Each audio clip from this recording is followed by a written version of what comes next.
Welcome to the 365 Message Center. So this week we talk about topics and, we're kind of farewelling it, aren't we? That's a bit of a shame, but we'll talk more about that. We're also looking at the meeting recap and the artifacts that don't normally get shared at the end of a meeting. It's going to be so much easier now that they are. And lastly, we hear that new teams' rollout deadlines may be delayed.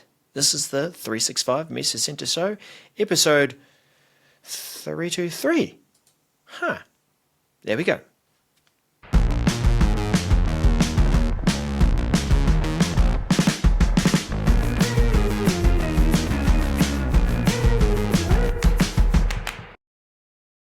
Three, two, three. That was great. It's almost if you sat there and counted each individual episode until you got to 323. 7, 8, 9. Hello, everyone. Yes, welcome to episode 323. This is the episode where we say goodbye to Viva topics, and we it's like they're dragging it out, kicking and screaming, and we're kicking and screaming along with it, I think. That's the way I feel about it. But anyway, we'll get to that. Yeah, we've got plenty to say about it. Yeah, absolutely. No, I thought you were doing. So, just want to let everybody know. Go ahead and give us a thumbs up. Subscribe if you haven't subscribed. If you're on the audio podcast, please give us that 5-star rating. Everybody, you know how to connect with us. Leave us a comment down below or hit us up on all the socials at 365 MCS. We'd love to hear from you. And we want to hear what you think about these messages. So how about we jump right into it, Darrell? Is that okay? Yeah, certainly. Yeah. First up, we've got Teams and basically the rollout of new Teams has been pushed out. Microsoft Teams. I can't get used to this, Daniel, where everything starts with product name, : Microsoft Teams access work, school, and personal accounts in a single desktop app. I'm sorry. You referred to another one. Yeah, you referred to a message we're going to cover in a little bit. They're getting rid of Teams This free. is something else. Oh wait, I stole the thunder. I got it. I stole the thunder. No, well, it wasn't thunder to steal, just confusion. Wow. But you know the little purple icon that seemed to be the inverse of Teams when you fired up Windows 11? And you click on it and then you try and sign in because you think you're doing the right thing to get to work or school, and it's not. That's free Teams. Yeah. And when it first came out, there were a number of admins looking for a way to remove it because it was causing confusion.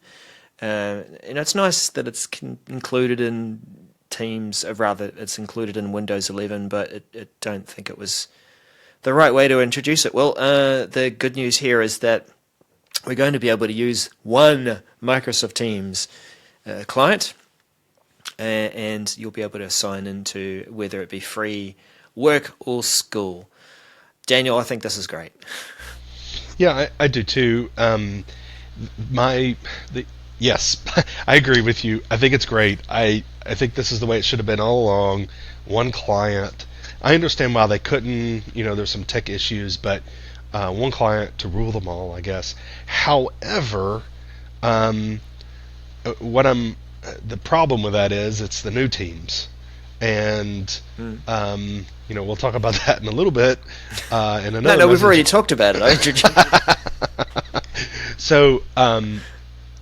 But, I think for me, and you said it about the confusion and all that, definitely it was confusing to people. So one app to have personal login as well as work or school, I think it's a good thing. Now, if we could just get the platform in a good way that everyone can use it well, I think it'd be great. But yeah, I'm glad. Yeah. So this will rely on new teams, and when it rolls out again, signposting to another message. But this is expected in targeted release, begin rolling out April 2024, expected to be complete mid-April 2024, and worldwide, begin rolling out April 2024 and finish late June 2024. And so you'll be using the new teams to sign in with free teams, and free teams, the client will be removed. Daniel, take us into this other aspect, which I think you said there's something that's probably not so clear about what it's removing. Well, let me jump into it, and I'll kind of hopefully clarify, maybe even muddy the waters even more. We'll see. Remove custom script setting in OneDrive and SharePoint Web. This is MC714186, and this one was actually released a couple weeks back, and I was like, okay, great. But really, what kind of woke me up here was some talk on social about what implications this has, where it's talking about not about removing, basically turning off the ability to add script to SharePoint. So let's go back to SharePoint Classic and the upgrade to Modern. There were a few things that prevented you from being upgraded to Modern experience in SharePoint sites. One of those was you had script. You had a script web part on a page. The ramifications of that is when all of your other sites were updated to the Modern experience, that site would not be updated to the Modern experience. Which, okay, but what that meant was whatever the reason why you added the script there, it still functioned, right? The way you wanted it to be, whatever that script was doing. So there's this setting that they are going to be removing from the SharePoint Admin Center, the custom script setting. They're going to be removing that in March, so this month, and replacing or putting in a PowerShell command that will be available in March, but through, I think it was May. And the new PowerShell command is delay, deny, add, and customize pages enforcement.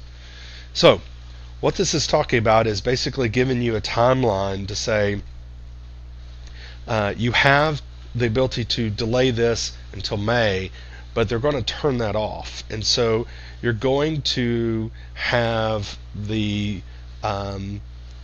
not going to have the ability to do this anymore, and which I think is a great idea. We need to bring those sites from Classic into Modern. We need to get off of the reason, and it needs to not be, oh, well, we need this because of XYZ. Okay, you need to find another solution then. If what you're trying to do requires you to have custom script on a SharePoint page, then you need to find another solution. That's my opinion. That's not what's being said exactly here, but just know those time frames. And if you are using script on a SharePoint page, you're going to know you are because it's going to be Classic View right now. Now is the time to be looking at that and going, okay, how do I transition this? What do we need to do? Do we need to just accept the inevitable and say, okay, we're going to Modern and we're not going to use this to hide the navigation or whatever we were doing with script before? Do we create a Power App? Do we do something else? Whatever. Now's the time. Get with it. Figure it out, people. And if you need help figuring it out, let me know. I can help you. But and I know Darrell can help as well. We could figure it out for you, but now's the time. All right. So that rollout, you're going to need to switch and use that PowerShell, the execution of existing scripts in OneDrive and SharePoint will remain unaffected. But any new ones, it'll be that's where we won't be able to do that. And the writing's on the wall, people, right? They're turning it off for new stuff. That means eventually it'll be turned off for old stuff too. Daniel's opinion. So now is the time. All right, get with it. Is that direct enough, Darrell? I hope it was. Oh, I think so. And this is our job too on the show, is to clarify the things that might seem a little too fluffy, and the actual stronger meaning is not so clear. Yeah. So well done, Daniel. Well done. Yeah, and catch that in the recap once it's sent to you in chat. Well, it will be automatically, and probably up until now, Daniel, you tried to watch the recap, and maybe it said, sorry, you don't have permission. It's not shared with you. Well, guess what? Another message announcing another thing, which we're glad to see, but we probably wished it was this way in the first place. What an intro. Meeting Microsoft Teams, meeting recap and meeting artifacts automatically shared. Yes! In chat after a meeting. MC, where do we put the message center ID now? Yeah, it's shuffled around. MC 718761. Yeah, it's that new format. But old timers, eh? We're old timers. This is a fantastic message. I've lost count. In fact, I don't even bother now clicking on meeting recordings that have been recorded by an outside party. It sits there taunting me. Oh, look, I've got a meeting recording, and you just go and click on it. Yeah, you won't be able to watch it. But this is in that voice it taunts you.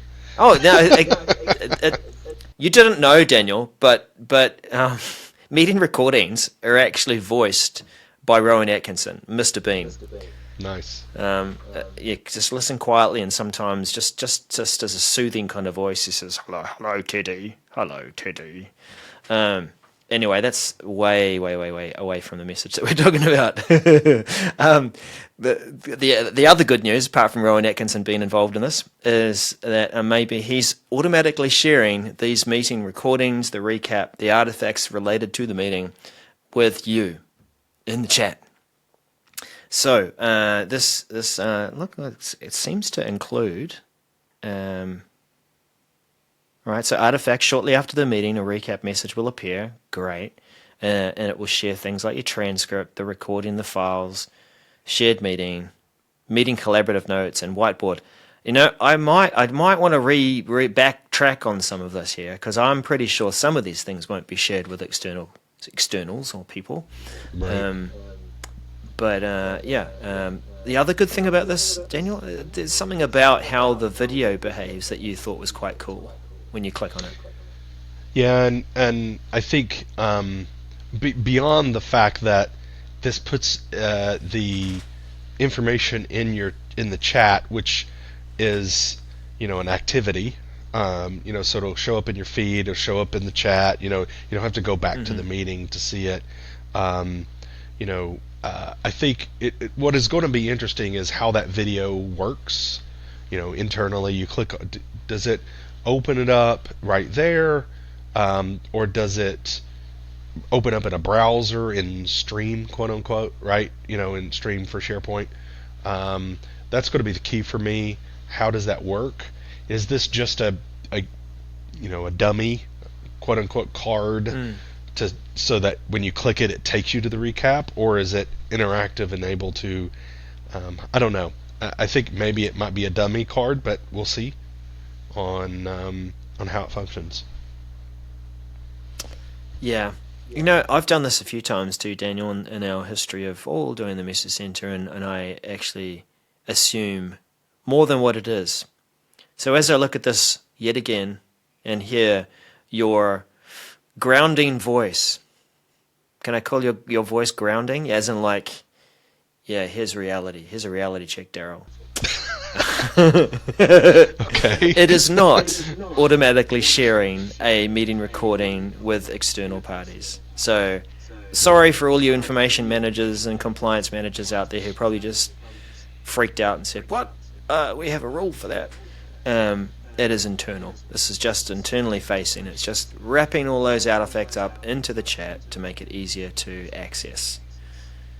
So I still have a wish for that other thing, but right. But it also has the if you have the intelligent recap, right, you have access to that.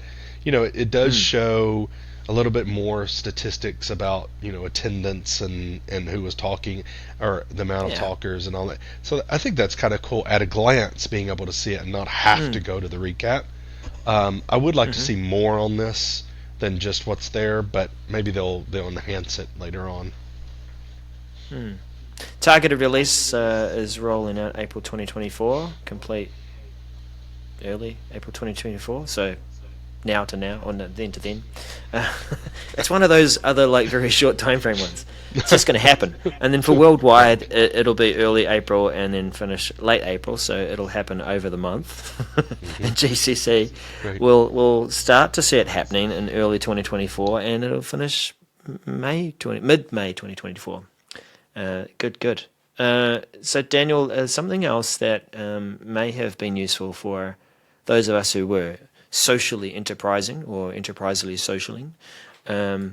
We like to respond to messages with email, but what's happening in that space?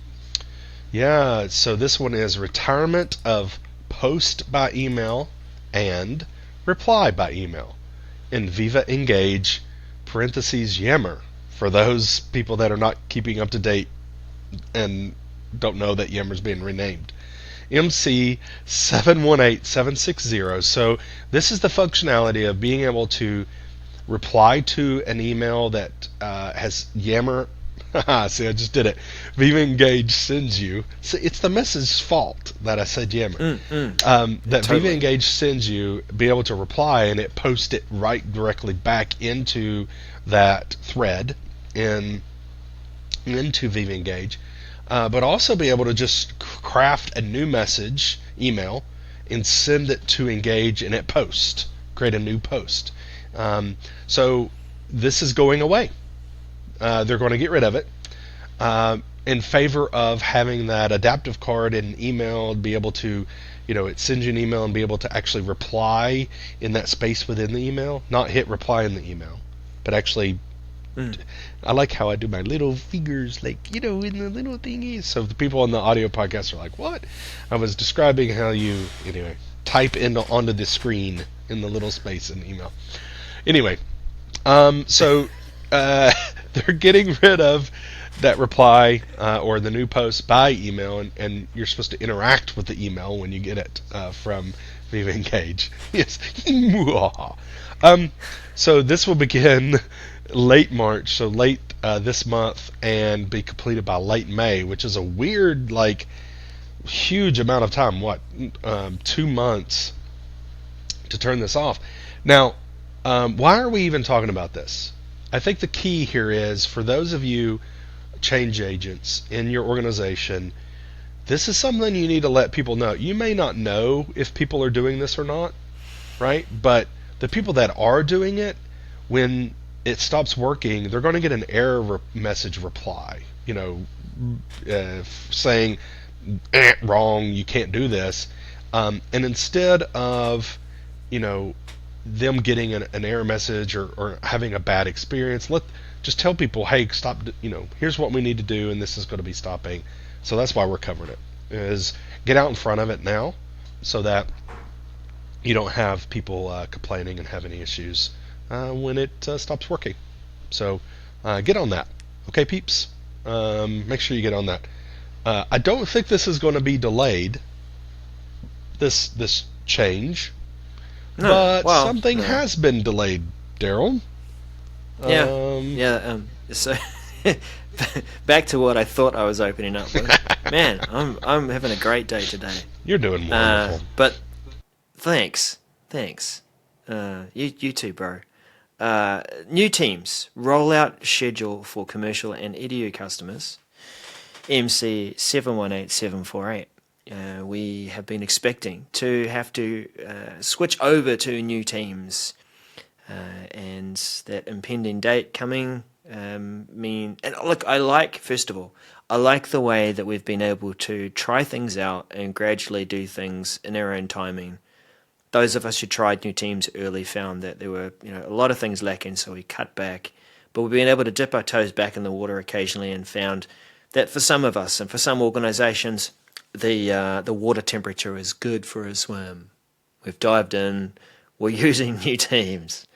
There are still things that are, I guess, non-negotiables for some other organisations, and this has brought about the need to extend the time before new teams is compulsory, and that affects commercial and EDU customers. So what does this mean? There are some options, much like we've sort of talked about in the previous message, where you do have some control over the process, where if you just leave it to Microsoft controlled rollout, for example, and your policy is set to that, the default state, by the way, if you don't do anything, this is what will happen, then new teams will be beginning to roll out early April 2024, and all remaining classic Teams users will be updated to the new teams. The toggle switch will be removed. You won't have a choice at that point. So, look, I'll just pause there. If at any point, or if you are in a state where, as an organization, you want to have more time, make the change now. Make it an admin-managed rollout, which is our second option, and admins can choose to control when new teams is rolled out, and they use the same setting. There's a couple of choices here. New teams becomes the default app, could become the default app beginning April 2024, and the other option is new teams only begins to be the only option from mid-May 2024, and then end of availability when it's the only option for everyone, looks to be at this point the earliest 1st of July 2024. Now we both think this is interesting because they say earliest, which actually kind of still leaves it open for being a later date. Well, I think people who've been using new teams, for the most part, understand there's some things that are a little bit quirky sometimes, or a little bit, or don't do what it needs to do, functionality wise, as far as comparable features, with classic teams. And so I think this just gives Microsoft a little bit more wiggle room to say, okay, we said it was mid-March, right? That we're, I think it was mid-March. Anyway, we said it was going to be March. Now we're saying, well, and this is the interesting part, is that it says right there where you were talking, we will not block classic Teams users who do not meet the new Teams prerequisites, so hardware and such requisites, right? Or who experience other install failures until July 1st, 2024, at the earliest. Which brings up to me the question of what install failures, and is this something that you could be proactive in making it not work?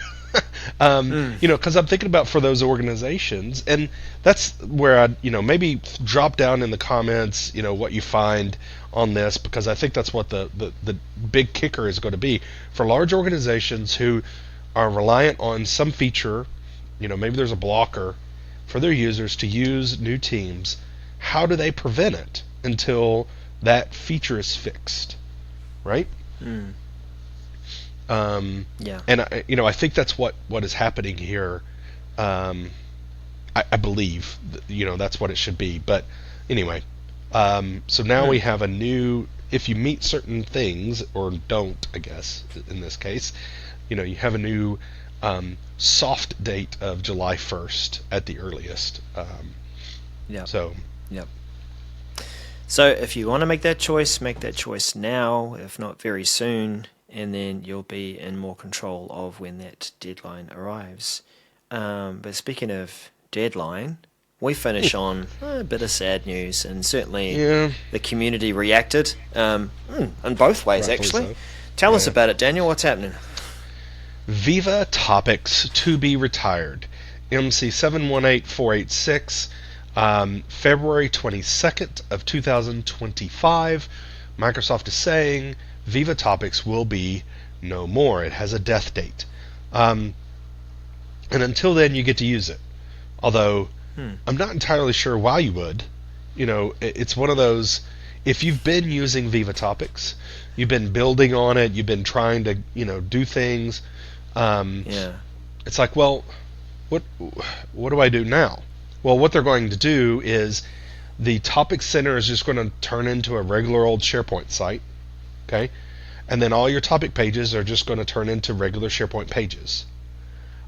So that's good. It's not like you're losing all of your information. And in fact, you could continue building out topics. It's something that you could just continue creating SharePoint pages. You could even create a template for a SharePoint page on that site that has all the kind of things, I guess, that they're going to convert it to. Because what they're saying is, hey, use Copilot.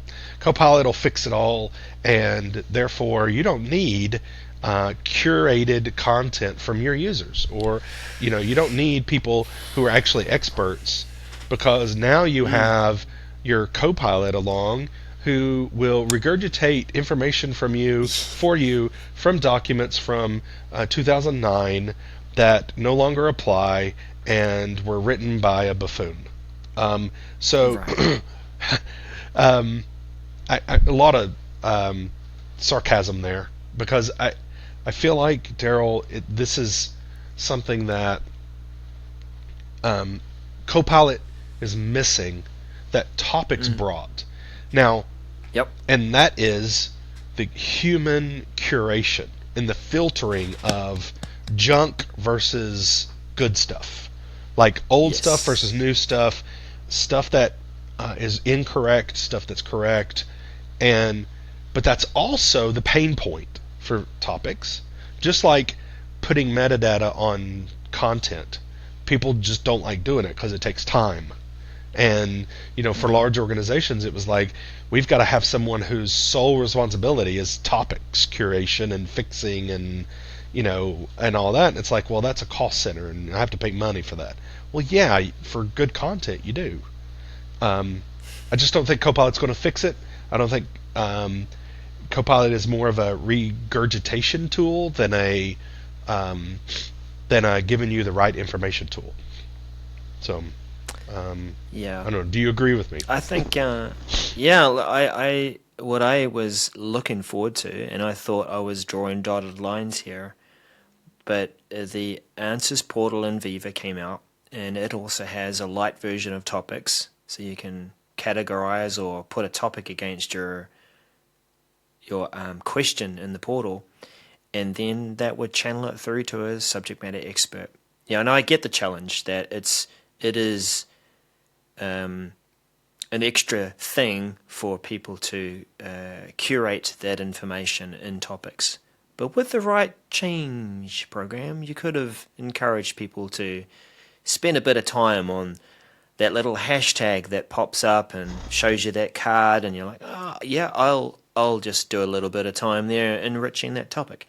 Now, where Copilot could have benefited from that is using, as Daniel said, that human element. That effort was going to be used to enrich or even help correct and be a source for Copilot. That would have been fantastic. To search for a known topic that we are curating and using, and that information comes back with results that we know we have contributed to, and not just left up to an algorithm, but helped the algorithm.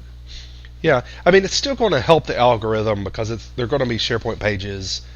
It's going to be content, but it's not going to be the most authoritative content. And that's what Viva Topics was, right? It was the central place, and all of that information on those topic pages are supposed to be curated and good content. Now it's just going to be another SharePoint page that has information competing with other SharePoint pages and documents to get you, to get you the information. And could be totally, before it was if someone dumped a bunch of documents about a topic in a SharePoint site that had nothing to do with the topic or was wrong, then you had control over that topic to not be able to link those documents to it. Now Copilot is going to consume those documents and assume that they are part of the overall story. Now, I'm not trying to dog on Copilot. Copilot has its place, and I think it's great, but it's not the same. So it's going to be very interesting here on how you can, as an organization, really control that story. So having clean content, getting your environment prepared for Copilot is going to be huge. So visit my workshop in Seattle at TechCon 365, where I'm talking about that very thing. So see you then. Use discount code Daniel100 to save money. Oh, that was a terrible self-promoting pitch there, but anyway, it felt like it was actually prepared. No, it just came to mind. I'm like, I am doing a workshop on this. No, you're just going to have to prepare. Yeah, you're just going to have to prepare people, and it's not going to be. I don't think this is going to make the problem. I don't think it's going to make it easier. So anyway. Well, yeah. My final thought on this is that it's taking away a method that we could have helped Copilot enrich the results. Is there going to be another way to do this? I don't know. And the other thing I thought about was what about all those hashtags on pages, that people had that linked to topics page, like. Yep. What? Not going to work. What's going to happen to those? Do they still link to, like, instead of a topics card, it actually just takes you to that SharePoint page? Probably not. So I don't know. Anyway.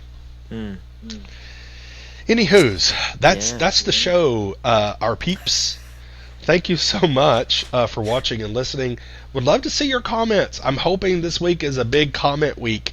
Give us comments down below. If you're on the audio podcast, jump on the socials, mention us at 365MCS, and tell us what your thoughts are.